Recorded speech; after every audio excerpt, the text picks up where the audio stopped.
Welcome to another episode of Game Boy Roulette, where we take a look at randomly chosen games from the Game Boy library. Yars' Revenge. Uh-oh, Captain Blackbeard must be pissed. Yars' Revenge is not, in fact, about the vengeance of a pirate. It's instead a rather beloved early Atari game. One of the first examples of a shoot-'em-up, you play as Yar, a tiny little, thing, fighting an evil alien force who is known as Quotile. To do so, you blast your way through his shield until you get to Quotile himself, at which point you create one of those lovely Atari explosions. It seems primitive, but for the time, this game was completely mind-blowing, and is often regarded as one of the best Atari games ever made. And unlike a lot of old games, it got very few remakes. A port to the Game Boy Color, an inclusion in a 3-in-1 pack for Game Boy Advance, and a Panzer Dragoon-like remake for the Xbox 360 was all it got. But let's talk about the creator of Yars' Revenge, Howard Scott Warshaw. Yars' Revenge was the first game he programmed, and it was a massive hit for Atari. Such a hit, in fact, that he was picked to be the lead designer for the Atari version of Raiders of the Lost Ark, a shockingly ahead-of-its-time adventure-style game. His next game would be even more well-known, but not for the right reasons. The infamous, disastrous, industry-destroying mess that was E.T. for Atari. And that one wasn't really his fault. They only gave him 5 weeks to make the game. Howard only had 3 games to his name, but all 3 of them left an indelible mark on gaming for better or for worse. The cover is, oh god, bug! Right, Yar wasn't just a tiny thing, it was supposed to be a bug. Yeah, the Atari kinda had you rely on the wonderful world of imagination to tell what anything was. Well, how did this jump from Atari to Game Boy do? Joysticks at the ready for Yars' Revenge. This program is 1999 Telegames Inc. under license from, ooh, we got some build-up.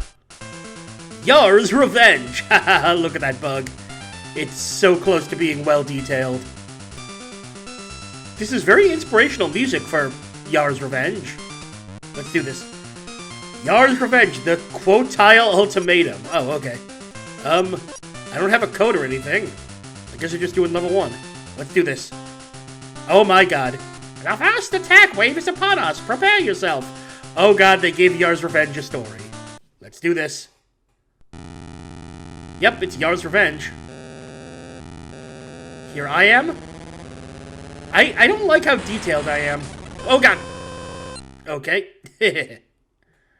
I preferred it when I was like just a weird space thing. Alright, we can just... Ow. I don't remember Yars' Revenge being this difficult. Then again, I barely played Yars' Revenge. Alright, let's destroy the shield. Okay, so I need to watch out for the slow-moving thing and the fast-moving thing. Hey. What? Oh. What? Whoa. I just saw the game over screen flash for 5 microseconds. What? No, we're going back. Yes, I know. Okay, it does control all right.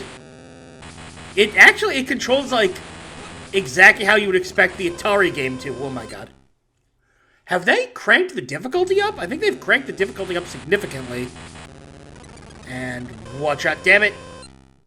I have 52 points. For Atari, that is pathetic. Okay, I'm not entirely sure what I'm supposed to be doing here. I've completely torn apart the shield. So, the original Yars' Revenge was all, you know, revolutionary for its time. But it kind of appears they remade it 1-to-1 here and just updated the graphics, and I don't know if that's the way I would have gone. Oh, there's a thing here. Okay, it's bad. What am I supposed to do? How do I destroy Quotile? Okay, I can shoot through the shield. Now I appear to be blinking. Something happened. I don't know what. I don't understand how I'm supposed to avoid that. It homes in on you. And fires super quickly. What? The shield's gone! What more do you want from me, game? Okay, I'm gonna try following that arrow with the... What? Hang on. I'm looking this up. Okay, I think I've discovered what to do. It's not explained at all. First off, it turns out this area is called the neutral zone. It protects Yar from all damage. The walkthrough lied to me. Okay, so here's what you have to do, and this is not explained. You touch Quotile, then you run back here, fire. What? Why isn't this working? This is, it's like they took the original Yars Revenge and just gave it a facelift, but the problem is when trying to update an Atari game, you kind of need to fix some things. Remember, they were working with barely anything back then. Okay, so what you have to do is rush over here. Damn it! I keep forgetting about that thing. Okay, so that at least protects me from that thing. So you have to create a hole, you have to touch Quotile, you have to come back here, and launch the missile! There, we actually did it! That explosion is almost as cool as Atari, but not quite. And then a slightly new level. Ooh, and the shield moves. When you're making a remake of an old game, it's best to update it. And they have not updated this at all. The graphics are a little better, but it's like just as confusing and weird. The thing was, back then it could be forgiven because there was nothing like it. But at this point, there was many, many things like it. And also, this might sound weird, but I think it loses some of its charm by being more detailed. I miss when it was like just a couple blocks on screen. Well, this is a Game Boy Color release, so now we have color. It definitely looks better. This effect here is actually pretty cool. Yeah, like I said, it's a straight port, essentially, of the Atari game with some updated graphics. And that can be cool sometimes, but in this case, you kind of need a little bit more so people know what the hell they're doing. The original game really was a classic. It'd be like announcing a remake of Adventure, and then you don't change anything about it, but you make the cubes really HD. There is such a thing as having to update a game to make it more fun for modern audiences. Even if it's just a little thing. Sometimes a little change can go a long way, and this one they didn't do anything. At least I get to watch Atari explosions. You know, some things from Atari should just stay on Atari.